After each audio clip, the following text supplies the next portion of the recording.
Hello and welcome to another Tech Leaders Launchpad live stream. If this is your first live stream, welcome. I'm Andrew Murphy. I'm a tech leader that has been doing this job for somewhere between 15 and 20 years. And when I started as a tech leader, there was no help, there was no support.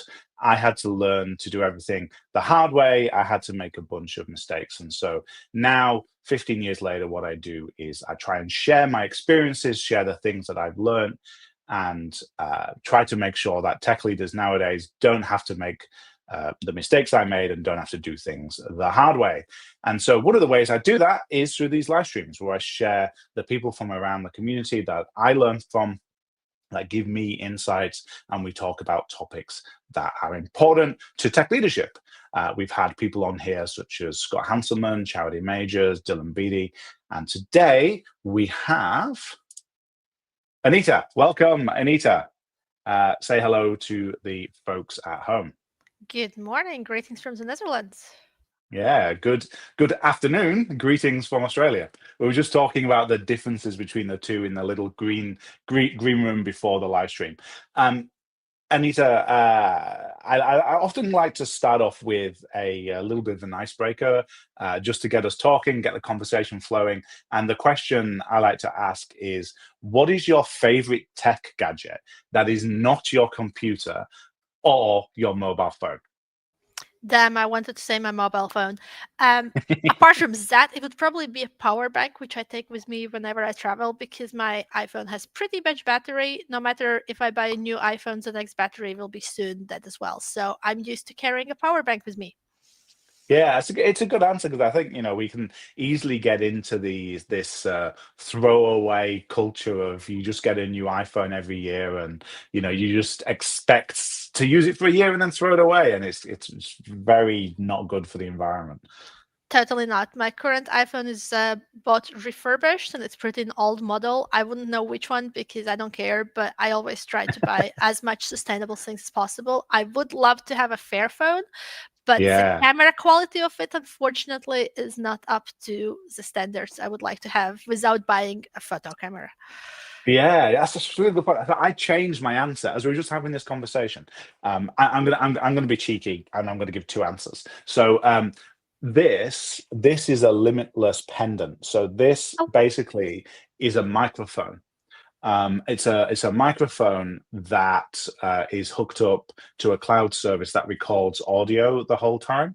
So I use this effectively as a memo device. So I can say things like remind myself to buy milk when I leave.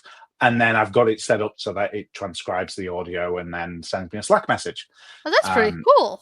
yeah, so I use this to remind myself. But now that we're talking about kind of sustainability and reusability, this is my personal laptop. So I have a work laptop, which is an Apple MacBook because I'm sorry, they're just amazing hardware. The software, eh, but the hardware is amazing. Um, but for my personal one, when I get to make ethical choices over practicability choices, I have a framework laptop, and this is. Have you heard of the frameworks, Anita? No. Okay, so what they are is they're incredibly repairable laptops. So they sell the chassis, but then every component is user serviceable. So if Oh, I wow. wanted, I can replace the motherboard on this, I can replace the screen, I can replace the hinges, and they sell all of those individual parts. And so, they started off with a 10th gen Intel, and they have brought out 11th gen Intel, 12th gen Intel, 13th gen Intel, AMD. They've even got a RISC-V motherboard for this. And even though I bought this 4 years ago, I can buy the brand new motherboard that just came out last week and install it in the chassis. Amazing. Yeah, Framework. Oh, thanks for yeah. teaching something new today. Yeah, it's really, really good. They have lots of different sizes of laptops. They've got 12, 13, and 16-inch. And the other thing, because I'm a Thunderbolt nerd, is Mhm. on the back, there's instead of having like standard ports, they have modules. And those modules just basically use Thunderbolt. And so you can choose, do you want a laptop with 4 USB-Cs, or do you want a laptop with a C and A Cool. Very display smart. port? Yeah. So heavily, if you're into sustainability, what I will say, I was joking about this with Rendell. I thought I was going to save money buying this. You're buying loads of other things with it, aren't you?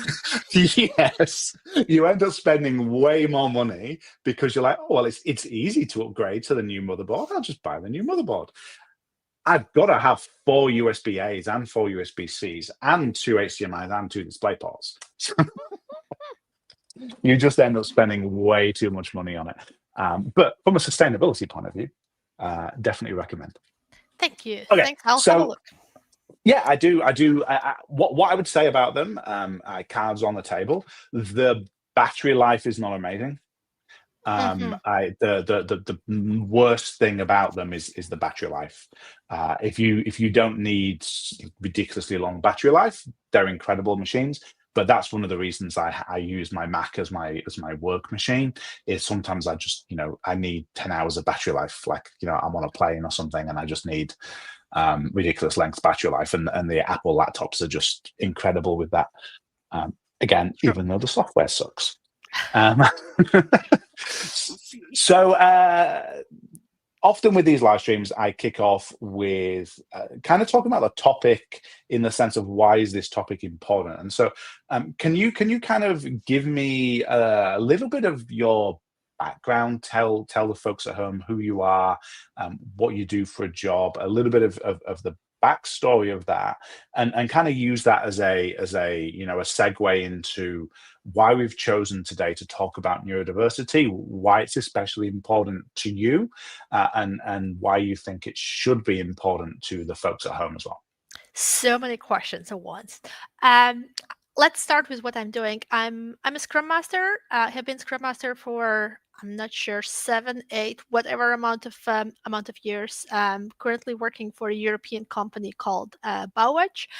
And why neurodiversity is an important topic, because I have realized that loads of neurodivergent folks, we talk about neurodiversity and specific conditions within the community. So you would hear people with autism talking loads about that with each other, people with ADHD talking about ADHD, having conferences, the same with dyslexia and everything else. But I haven't seen enough neurodivergence talking about neurodiversity with people who are not neurodivergent and explaining what does it really mean, how does it influencing our life. And you do hear a lot of attention being how it is for parents to raise neurodivergent kids, which is also super important. But where is it talking about how can you support your colleagues who are neurodivergent? How can you make their lives easier so they can be working? Because a huge amount of percentage of people who are neurodivergent cannot work, although they would love to. So it's even more important for those who are able to work is that they stay in the workforce as long as possible for loads of reasons. So I'm on a mission to talk about that with people who are especially not neurodivergent, so they can get some tips, get some ideas, maybe change a bit of their minds and figure out, hey, it's actually possible for me to have a colleague who has one or another condition and who is being super successful at their work. And I hope that they would hire more people in the future. That's a very short answer to start the conversation. No, that's good. That's good. It's a good kickoff. I think I kind of shared this in some of the messages, kind of promoting this live stream. But I was diagnosed very early with autistic spectrum disorder, as it was known then, Asperger's. And it's important to me to kind of recognize that there is a whole bunch of aspects in neurodiversity, and just as there's a whole bunch of aspects to the whole spectrum of humanity, there's some of the flavors come with some negatives, and some of the flavors come with some positives, and I think having that understanding of that diversity is has been helpful for me in being a leader. In kind of I've had a bit of a kickstart because I am neurodiverse myself. I've kind of come preloaded with a little bit more empathy, but there's definitely a lot that people can learn. For those of you watching from outside, please post questions in the chats. If you're watching this on LinkedIn, YouTube, Twitch, wherever you are, post a message, and we can bring it up, and we can talk about it. So I think this is Shirley, who I had on the live stream last time. Hello Shirley, and Scrum Master in an IT company. That is a very generic name. Big fan of Anita's work. So yeah, thank you for sharing that. Okay, so we've had a question already, but I want to dive into some of the kind of pre-thought through topics, so we can kind of get the line between a conversation that's free flowing, but also get to your questions at home. So the first thing I want to talk about is let's kind of dive into what neurodiversity means. Like, I'm a real big fan of defining terms so that there's an understanding between you and I and other people. When we say neurodiversity, what do we mean? Can you give some examples of neurodiversity? What type of things are we talking about? That's a great question, and something I tend to forget because I'm in that bubble every day, and probably you as well, Andrew. So we just get to dive in without taking a step back for people who have less experience. So glad you asked. I would say neurodiversity is a different way how our brains are wired. So you have this general population, 100% of the human world, and around 80% are people what we call neurotypicals, whose brains are wired that general way, mainstream way, if you will. And around 20%, but the numbers are not always very accurate, are people whose brains are wired differently. And it doesn't mean it's better, it doesn't mean it's worse, it's literally different. How I say you have a different hair color, you have different eye color, you have different sexual preference, links, whatever else, what is maybe sometimes more physically visible, but neurodiversity is something what is usually not visible because it's inside our brains. Talking about examples, I mentioned a few earlier: autism, ADHD. There are also a few which are less known, for example, dyspraxia. And there are also some which, depending whom you ask, it's a question, is it part of neurodiversity or not? For example, high sensitivity. For some of them, you can get official diagnosis, again, depending on the country. And for some of them, you self-diagnose, which is why the numbers are so hard. And I have even heard people who are saying being an introvert is part of neurodiversity. Then we go further into discussions. So I would say, let's not talk about what's in the spectrum and what is part of it. It's important that loads amount of people are neurodivergent and have one or more conditions. And it's obviously very broad. So it's also hard to put everything in the boxes, which we don't want to do. But the main idea, their brains function differently. Yeah, I think that's a really good point. As humans, our brains try and categorize things into binary categories, and the world doesn't work that way. Humanity doesn't work that way, and there's a reason why autism is more officially called autistic spectrum disorder, because there's a whole bunch of facets and that are spectrums on which you can be. And you might look at one person who is on the autistic spectrum and another person who's on the autistic spectrum, and they have very little in common, but they are both on the spectrum somewhere. And it can be the same, with the way that other neurodiversities exhibit themselves. I've known somebody I work with now is diagnosed ADHD, and the way that exhibits for her is very different from somebody else I know who was diagnosed ADHD. It's not these clear categories that I think everybody thinks it is, where if you are, autistic, this is the way you show yourself. And I'm thinking of TV shows like The Good Doctor, and movies like Rain Man. Like, sure, some people maybe, but it's definitely not everybody. Or you must like trains, one of the typical stereotypes, or you must be always super super strict with time, and loads of other stereotypes people have. Yeah. Yeah. I've got a good friend who is obsessed with trains, and I couldn't care less. And he is amazed at my lack of interest in trains, and I am amazed at his obsession with them. So it definitely is not clear cut. Question from Mike. We've kind of covered this. So, what percentage of tech people do you estimate have some level of undiagnosed neurodiversity? That's an interesting one. So you said 20% earlier. Is that 20% people diagnosed? Is that, self-diagnoses, undiagnosed? Like, can you delve into that a little bit more? Don't ask me for the source, but if I recall, it's what's diagnosed. And I would add it's in the Western world where they even know Mm, what's neurodiversity. Because if we talk about countries where this topic is not so much spoken about, obviously they wouldn't have so many statistics. Undiagnosed tech people, if you ask some of people I know, they might say everybody. I think that's an exaggeration. I personally think it's definitely technology has a higher level of neurodivergence than an average other department. Think of marketing, finance, sales, whatever else. I think that there is a reason why technology gathers so many people. And I don't want to say that it's all the spectrums of neurodiversity. For example, I obviously don't know everybody, but I have never met somebody who works in technology and would have a bipolar disorder. Although mm, there is quite a big amount of people within neurodiversity community as well. While if we talk about autism and ADHD, I think I don't say I don't want to say we all, but I think loads of us know people who are really good at engineers and who do have those traits. So I think it does attract certain amount of people.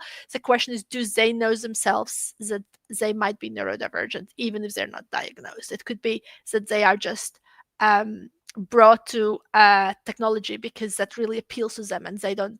Maybe they have never even heard about the word neurodiversity, and yeah.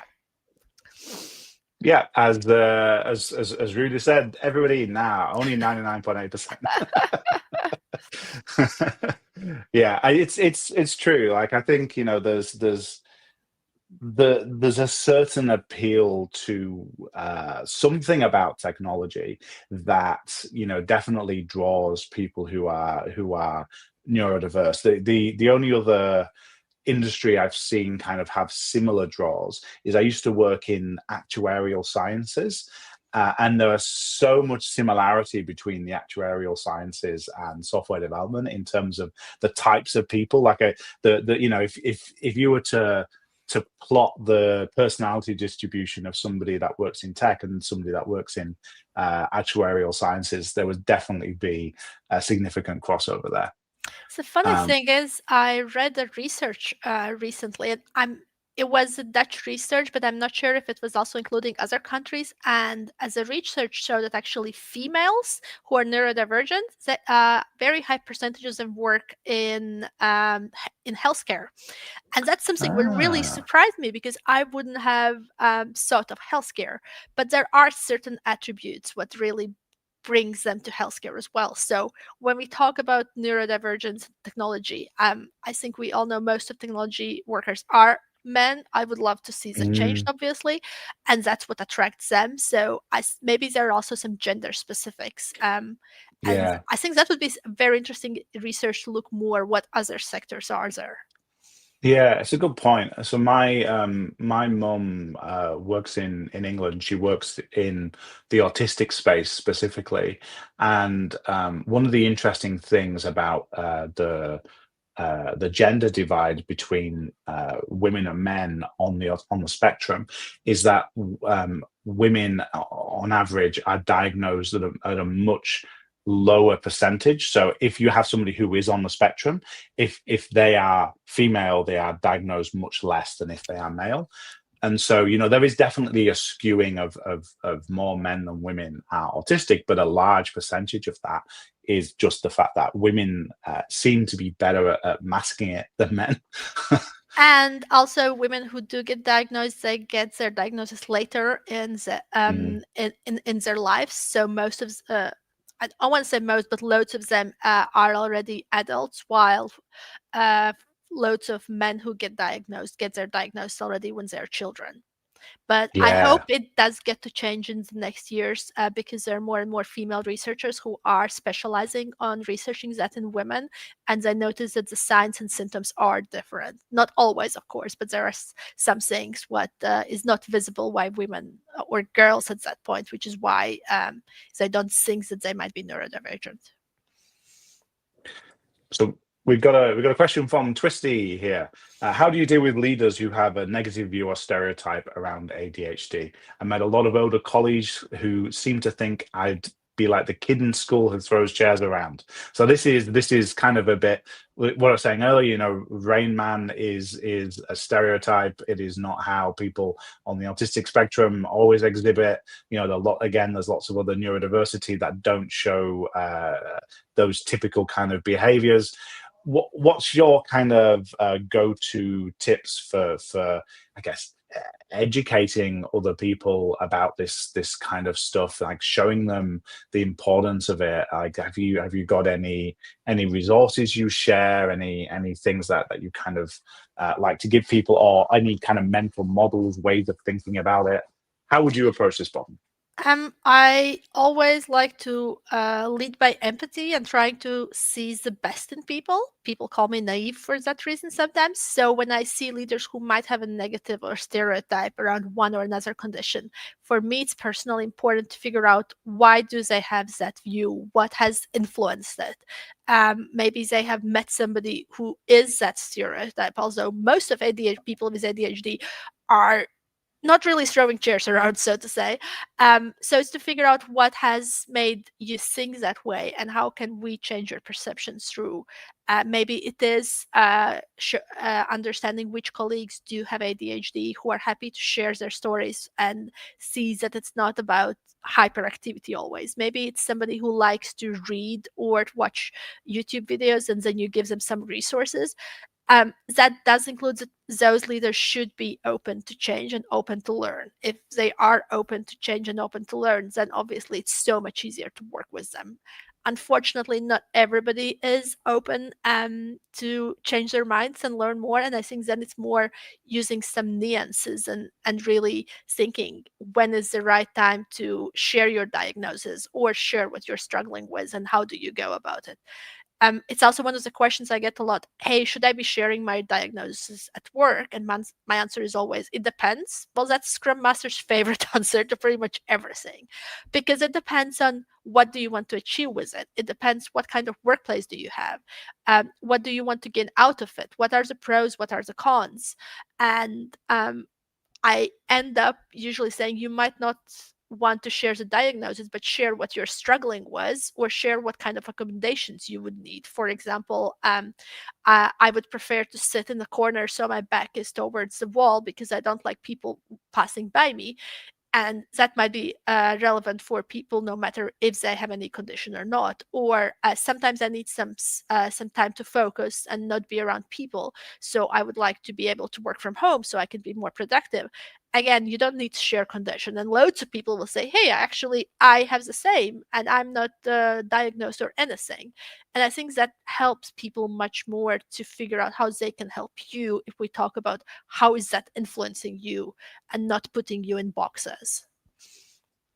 I really like that, because I think, you know, again, this is something we learn a little bit. If we think about physical disabilities and accessibility in our software apps, you know, one of the things we've learned over the past kind of 10 to 20 years is that making software more approachable and more accessible for people with different disabilities makes it better for everybody.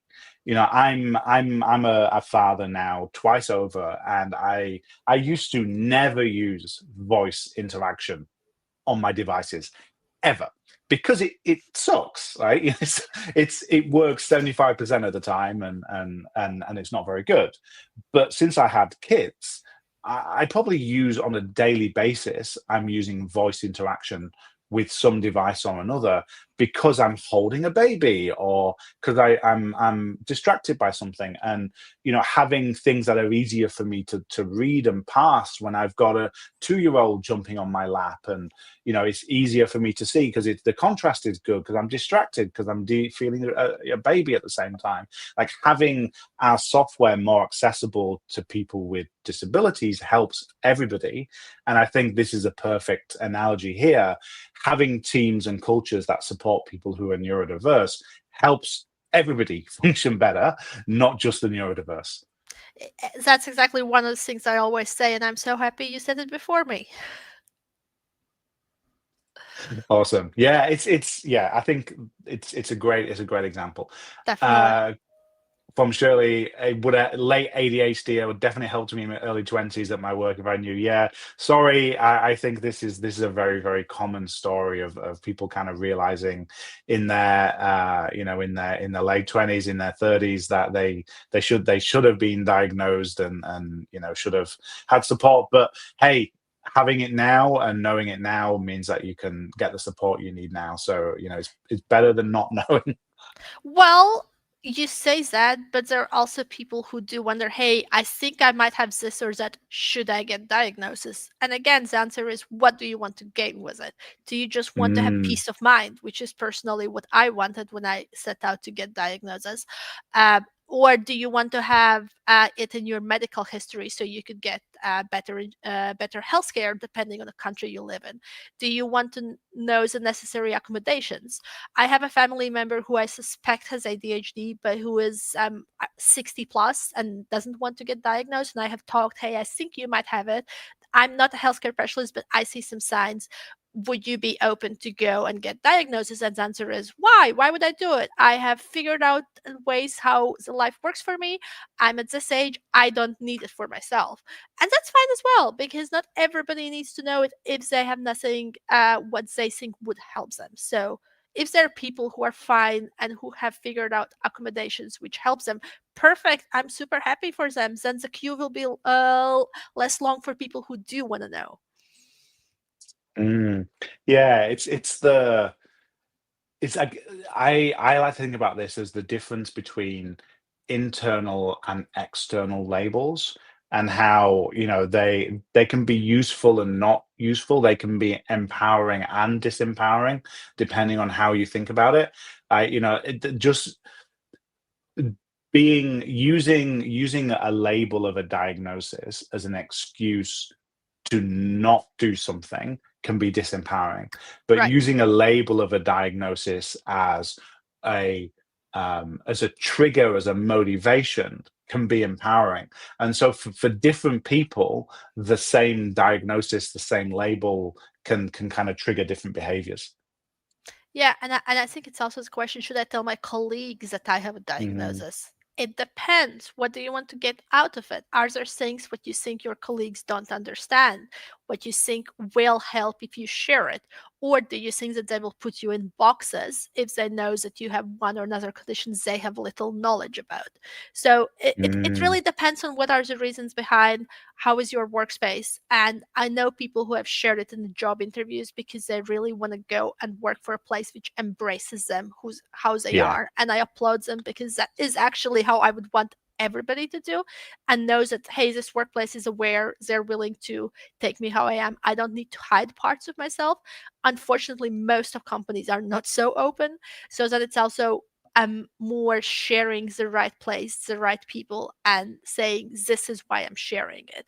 I remember when I got my diagnosis, which was only a few years ago, I shared it with one of my colleagues, and that was a different company back then. And the first answer was, why are you sharing it? And I was like, right, why am I sharing it? Let me think about it, because I wasn't sure myself. And I was like, right, I'm sharing it because I tend to say sometimes comments which are not very polite, because my filter doesn't work very well. So next time, when if I say something which might be quite offensive, please tell me, because I want to know. Yeah, that's a great example of like contextualizing the reason why you're Yeah. sharing it for other people so that they know. I'm just going to share in the chats. I did a live stream a couple of years a year ago, a couple a year and a half ago with April Lee, kind of on a similar topic. She was sharing her experience of being interviewed, and she shared how when she was being interviewed, she talked about her neurodiversity, and it led to her not being hired. And of course, they couldn't say that's why they didn't hire her. Exactly. Yeah. But it was shared in confidence with her at a later date. And there's risks associated with sharing this stuff. I think the example you said of a company that is known for embracing it is definitely a place to share it. But this is one of those really tricky things we get into in these topics of the difference between what is the right thing to do versus what is in your own best interests. And obviously, you could say, hey, if that place didn't hire me, I don't want to work for such a company as well. But Yeah. sometimes you just want to work because you need to earn your money and salary and you are desperate. And maybe it is your dream company to work for and you are happy to work even if they have some prejudice and whatever else. Um, I did get a question once, hey, should I be disclosing my diagnosis during a job interview? And that was during a workshop, so we actually turned it into a discussion between people. Mm, And it was really interesting because some people were looking at it from an interviewer's perspective and they said, I would like to know if I'm hiring somebody. And somebody said, but I'm not required to say it. And then the question is, what information does it bring you? Because if I say, hey, I have, I don't know, Tourette's syndrome, that's also a spectrum. And again, our stereotypes about Tourette's syndrome and people who swear is wrong because most people who have Tourette's don't swear. There are different ways how they're different symptoms they are experiencing. But again, just saying you have this or that doesn't give information. It's more, hey, how is that influencing your life? And if it's something relevant, you can share it during this job interview, but it's part of your medical history. So you're not required, the same as we are not allowed to ask, hey, if you're pregnant or not. Although, mm, from a company's perspective, sure, it's useful to know. Still, the law is on the other side. yeah. Yeah. We got a question from Scrum Master in an IT company. This week, someone said to me that Agile is not built for neurodiversity, and I disagree. But I'm curious about Anita's thoughts on how to answer that question. Until earlier this week, I would say I actually think Agile is really, really good for neurodiversity, but I have started to see some things what I understand why it is confusing for people. And let's assume the company is using Scrum, which is most of the most common Agile methodology. I think the difference is what Scrum prescribes and what most of companies are using Scrum for. And if you ask me, most of companies don't implement Scrum correctly. And I think that is for neurodivergence very confusing and even stressful because you're reading a guide which says you should be doing A, B, C, D. And then you see in the company something different happening. And it's nice to follow the guide, and that's what we strive for. It's not always possible in the reality or due to various reasons. And then if you have, for example, autism, where you do like to follow specific rules most of the time, and it helps you to function better, it's very, very confusing and stressful because you don't understand, should I follow what my company is doing? Should I follow the guide? Why we're not following the guide? How can we follow? So many questions that you get so lost, and then it's better, yeah, let's just follow waterfall and somebody will tell me what to do because that's very straightforward, even if it makes no sense.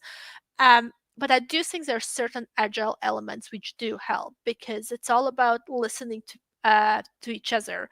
It is figuring out a way what works for the team, and that means listening to every single person. It is getting feedback on what you're building. Does it make sense? Should we be building something else? Is the software going the right direction?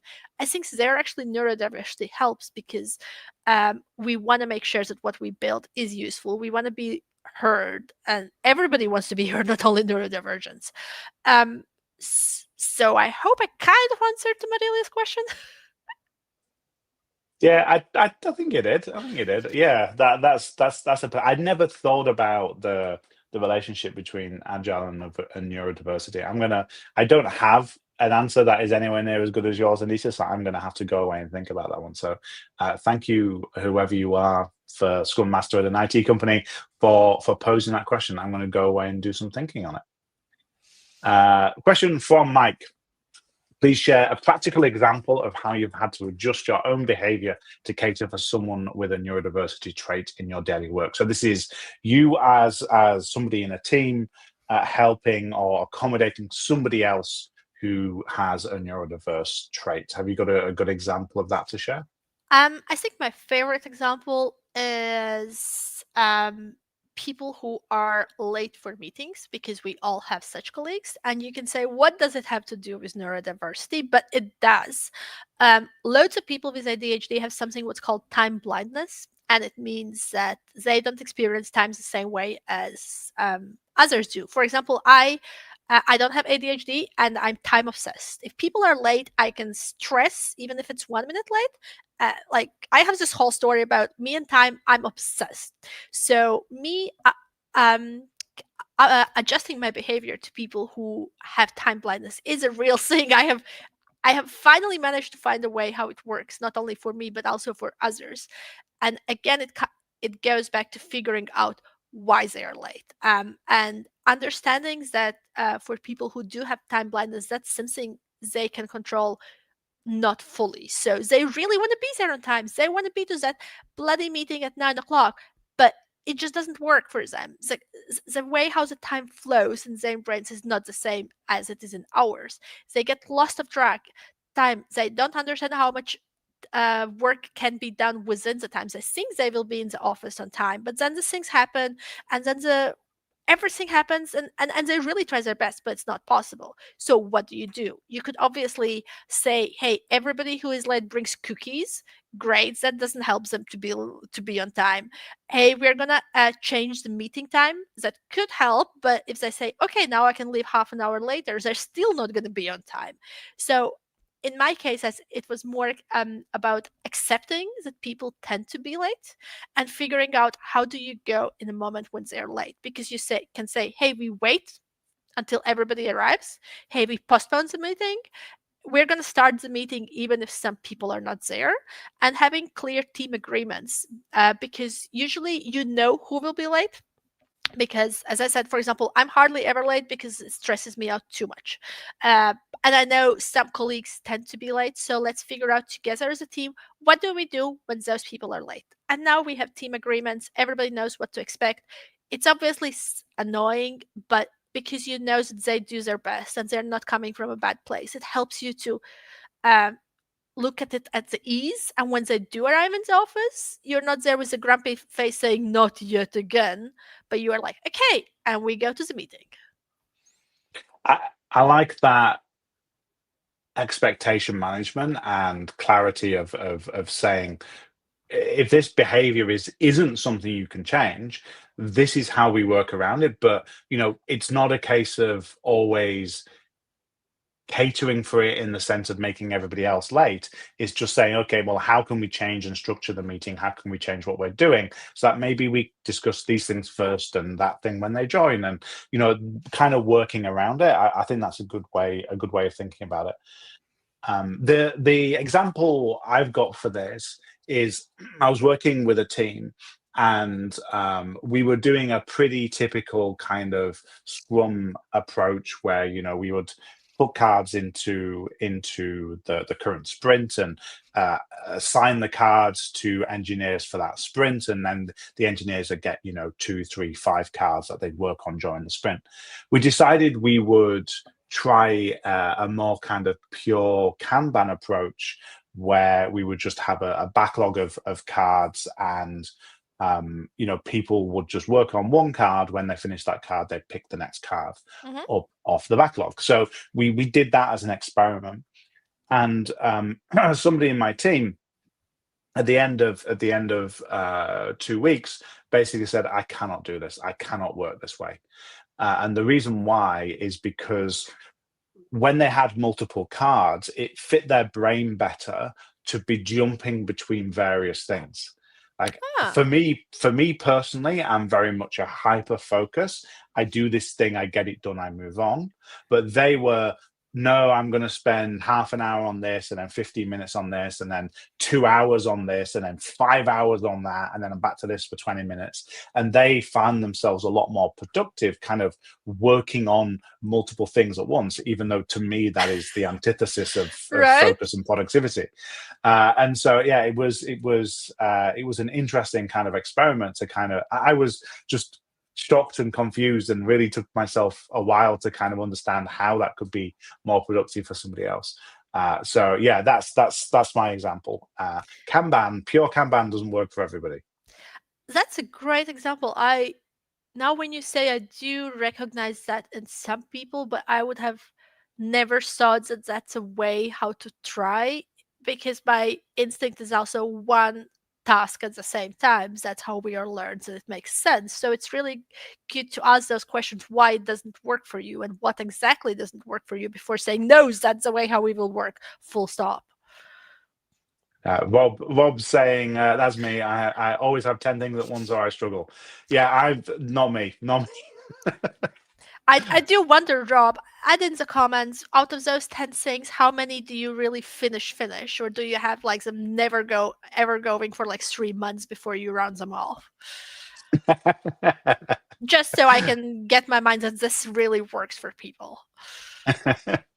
While we wait for Rob's answer, Andras, accessibility for meetings, workshop things can include facilitation flexibility, like building in more optional icebreakers, front loading with optional context, and then a follow-up comment, giving people access to agendas, extra comments, etc. early, so they don't have to collaborate on the spot. I think that's a great one. A lot of people struggle with the kind of workshop type meetings where we're all collaborating together, and they're not too good at coming up with things in the moment, and they want more time to kind of think beforehand. So I think, yeah, sharing what, if you're running one of these kinds of exploration workshops or ideation workshops, like giving people opportunities beforehand to think about it can be really valuable. That's definitely right. And thank you, Andres, for all those tips. Agendas, totally agree.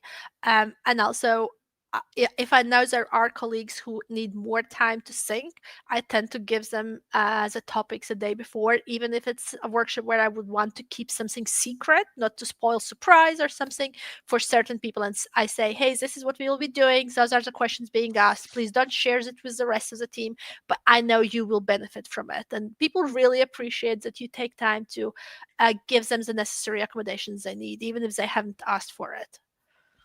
I want to come back to that point because I have a point on hiring. I just want to give Rob chance to Yeah, answer your question. 7 to 8 within the expected time frame. 2 or 3 that end up stretching for months. Yeah, interesting. that's pretty good, actually. I would say Rob Yeah, is doing great. He has figured out what works for him. yeah, that is pretty good. Okay, so hiring. I I have a somewhat controversial opinion on hiring, which is thankfully becoming less and less controversial. Which is, I hate that we surprise people with questions in interviews. Um, and I get this pushback all the time from CEOs and senior executives. We need to know how people think on their feet. Well, yeah, but Why? how often is of our day-to-day job is thinking on our feet? And if you're testing somebody for the one day in the 3 years they're at that job, then are you really testing for the right thing? So, like, my controversial opinion on hiring is that you give as much information as you can beforehand so that people can kind of prepare their answers and think about what they're going to say to you. Like, it's and that again helps neurodiverse people more so. I'm curious about job interviews in Australia. Never been to Australia, never had a job interviews there. But what I do notice in Netherlands, and what drives me nuts, is the necessary amount of private information you're sharing, or what's expected to share. And to give you an example, let's say, Andrew, you're coming to an interview and we do this small talk, and I say, hey, Andrew, would you like to introduce yourself? And then you tell a bit about your background. And what you also say is, and I'm going to make stuff up because I don't know about you. I am 40 years old. I have a wife. I have 2 kids. My kids are the age of this and that. I live in the suburb of wherever else. In my free time, I like to go kayaking and sports and whatever else. Why do I need to know how many kids you have and what is your wife doing for a job and whatever else? And they expect me to share this information as well. And if I don't, then they ask. It's just, I don't know. Is that Australia's thing as well or only Dutch? I think there's an expectation that you share a little bit of like the humanity of you and the holistic nature of you. I think there's a little bit expectation of that. I don't think people would ask like those needling questions, and I think actually asking some of those questions is illegal in Australia. I don't know if it is in the Netherlands, but like, we cannot ask people's age here. We cannot ask if they're married or if they have kids. Like those are actually, questions that could lead to somebody accusing you of discriminating against protected characteristics. So there are actually questions that are not able to be asked. But of course, you can volunteer that information as much as you want. I think that's really this question, hey, can you please introduce yourself, is just something neurodivergents are not very, Mm. not loads of them are not very good at it. I don't want to stereotype. I have had people who literally say one sentence when I interview them because they don't know what to say, and people who talk 10 minutes and I'm like, that was just the intro question. How do I stop you so I can really ask you the question I wanted? So now when I'm interviewing somebody, I say, we have read your CV. Obviously, we know a bit of your background. Is there anything else you want to add in 2 or 3 sentences? it Yeah. it does help, but even then there are times when people just get carried away, because that's again how their brain works, and then you need to be in this uncomfortable position to stop them and put them back on the track. Yeah, but that's an interviewing technique which I don't think I've ever been at a company where I have been taught how to interview. Or I it's have. definitely, yeah, that's good. It's pretty rare. It's pretty rare. Yeah, So true. I think it's something we should teach a lot more for definitely. How do you um, how do you ask good questions? Last point on hiring, I think another thing what loads of neurodivergents would like to see in the job descriptions is salary, because we Hmm. know that it's often missing, and very clear benefit packages, because it says you get a laptop, or you get Yeah. this and this amount of holidays. That's not a benefit, that's a law. Like, give me real benefits, something what other companies don't offer, instead of everything what the law says you're required to give me so I can perform my duties. um, and especially for neurodivergent women, it's also important to see how much of the job requirements do I need to Hmm. fulfill. I have heard from males, hey, I half of the boxes I think I'm gonna apply. Loads of neurodivergent female is like, there is this one thing I don't fulfill, so I cannot apply. Although most of the time companies are like, that's approximate the profile we're looking for. Apply even if you don't fulfill it fully. So I have seen more and more companies saying, hey, we welcome diverse candidates, apply even if you don't tick all the boxes and so on. But I would love to see more companies where it's more clear, where the requirements are really what the requirements are, and not just And if perfect they say employee that, list. Yeah, it's one sentence at the bottom of it, rather than, it's like in you the must do beginning. this, and then one tiny sentence at the bottom. Don't worry if you don't take everything, still apply. It's like, no, just restructure your whole thing. It's bad. Um, I think it's great you touched on the neurodiverse women versus neurodiverse versus men in general. Like I think that's a really important point there. Like a lot of people will often say like we don't discriminate in the hiring process, but there's all of these things you can do that you're not aware you're doing. That means you don't get the women applying in the first Yeah, place. So it's exactly. you're kind of you're solving the wrong part of the funnel. Yeah, totally agree. We have been wanting to hire more and more women in our company, but again, they don't apply, and we have already changed the job descriptions. So I think it's also not only about them not applying, but going into a different topic, how do we get that they're even interested in the first place, that they're studying engineering?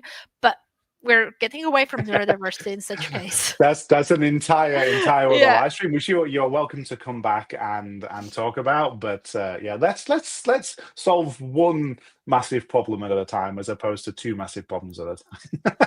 exactly, exactly. So let's question to kind of, I guess, go into that a little bit more. So any other suggestions for how to make job descriptions or job adverts more neuro inclusive, or job selection processes in general? I would say at first make your company neuro-inclusive and then make the job selection process and descriptions, because that will come automatically. Otherwise, you risk hiring people and actually they cannot work there because work company is not set up that way. So I would say take a step back and see, for people who are already hired and who are neurodivergent, how do they feel? What do they need? What is there as a company can be offering them? And throwing some random examples, you could say, hey, we have a hybrid working policy. There are days you can be working from home. How many days those are? Is it to be discussed with the manager? Is it standard days? Something concrete to put there. Hey, do you have flex places, or do you have standard desks? Because loads of people don't want to have flex. But if your company is so big and you cannot physically offer anybody the same place to sit, it's important to know that in advance as well. How about working hours? How flexible are those? How flexible you are choosing your equipment, or can you get a company offered headphones? I know a company who had a neurodiversity community, and it took them a few years, but they managed to lobby and get everybody who wants in company gets company provided good quality headphones so they could be working better. And that's something super, super important for people as well. So again, look what the employees need, how are they already being catered, and then think how you can place that in the descriptions.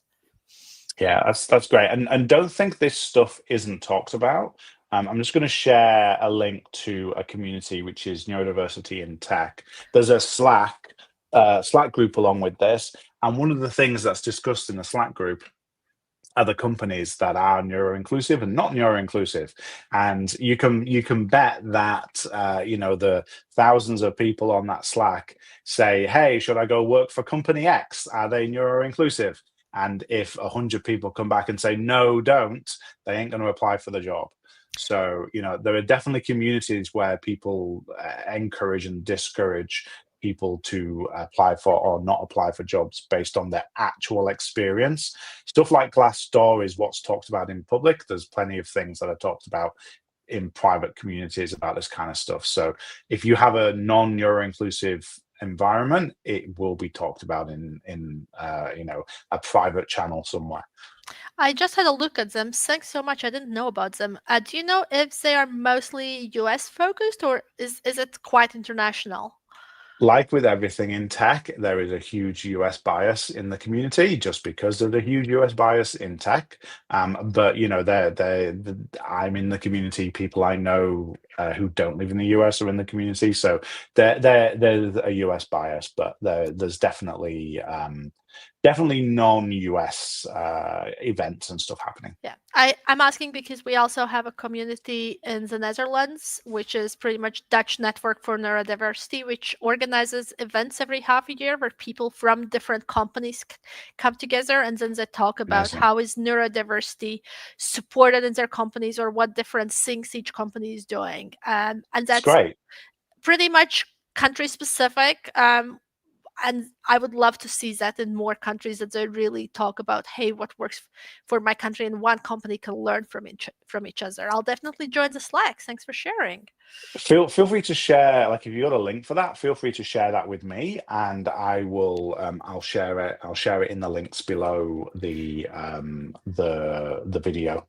Yeah, I'll share the link to the website, and I think they also have somewhere LinkedIn group and things like that. It's all in Dutch, unfortunately, for all the expats who are based in the Netherlands, but they need to start somewhere. And that's a different discussion. How do we go about countries where official language is one, but there is loads of expat community? How to Yeah. not offend one or another? Again, we could do it. We could do an entire live stream on that. Exactly, not the point. It, if anybody else has any links they want to share, please feel free to share them in the chat, and we will put them in the link below the video. As always, I say this every single time, and it surprises me every single time. We are at the top of the hour. This last hour has completely disappeared underneath me. I cannot believe things went so quickly. Right, it's never enough time. I have also been giving workshops for 1.5 hours, where at the end you feel like you're just scratching the surface. You could be giving talk for 3 days and have the same. It's all about sparking interest and getting people think about it. It is. Like if this is the start of learning about neurodiversity for somebody, then I'm very happy that we've started them on that journey and they can learn a whole heap more. I've got some links that I want to share at the end. Is there anything for you, Anita? Is there anywhere you want to send somebody? Do you want to just send people to your LinkedIn, or anywhere else you want to send people if they want to know more about you, get to know you, get to know the type of stuff you do? Please send people to my LinkedIn with a caveat. If you want to connect, please add a message that you have been listening to Tech Leaders Launchpad, because I get requests, and if they don't have comments, I don't accept random spam. So I really want to know that we have something in common. So add a comment in the request or a message, and I'll be happy to chat if you have any other questions or something else. If you're looking for resources, what to read, my answer depends. My answer is it depends. Drop a message what you're interested in, then I can give you some resources. Otherwise, it's too much information. Awesome. I'll definitely make sure there's a link to your LinkedIn on the event page for this. If you want to know more about Tech Leaders Launchpad, there's a couple of things that I can send you to. There's a newsletter, so that QR code on the right-hand side is subscribing to the newsletter. I do these live streams on a regular basis. That's the best place to learn about them. Both LinkedIn and YouTube is a little bit sucky at telling people about events, so I always just recommend you subscribe to my newsletter. That's also how you get to know about anything that I'm doing in person. I'll be in New Zealand in a couple of weeks. I'll be in the US in about a month, and I'm going to Europe at some point before the end of the year. I'm not sure exactly when. So if you subscribe to the newsletter, you'll get to find out all the opportunities to meet me in person. The new thing I'm doing is I'm building out a new leadership development program specifically aimed at scale-ups. So if you're a company that's growing from, say, 5 to 10 engineers to 20 to 50 engineers, and you're kind of going through that hard yards of scaling your architecture, then you also need to scale your leadership teams. You need to build out the communication pipelines and the standard libraries of how you run your teams. That's what Scale Up Leadership is doing. If you want to learn about that, you can scan the QR code on the left. Awesome. Thank you again, everybody, for watching. Thank you for the questions and the comments. And one last time, thank you, Anita, for joining me and talking about this very important topic. Thank you for having me, Andrew. It was a pleasure. Awesome. All right. Goodbye, everybody. See you next time on the live stream.